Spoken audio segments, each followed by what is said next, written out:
मर्द मुजाहिद सिंध जे पिरामी उस्तादनि जो हक़ीक़ी वारिस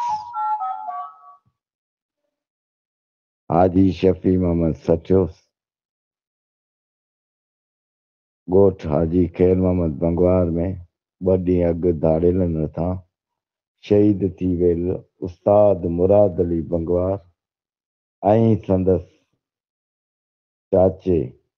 शहीद मोहम्मद पनाह बंगवार जे वारसनि तां तहज़ीत कई। वारसनि पारां उस्तादनि जे क़ातिलनि जी गिरफ़्तारी लाइ सिंध पुलिस खे 2 ॾींहंनि जो अल्टीमेटम ॾिनो वियो। ॿी सूरत में वारसनि पारां क़ातिलनि जी गिरफ़्तारी ताईं सिंध पंजाब जे बॉर्डर ते रोड बंदि करे एहतजाज जो चिताव ॾिनो, जंहिंजी PTLF जे अॻुवान हाजी शफ़ी मोहम्मद सचे PTLF तंज़ीम पारां पंहिंजे उस्ताद जे खून सां इंसाफ़ करण लाइ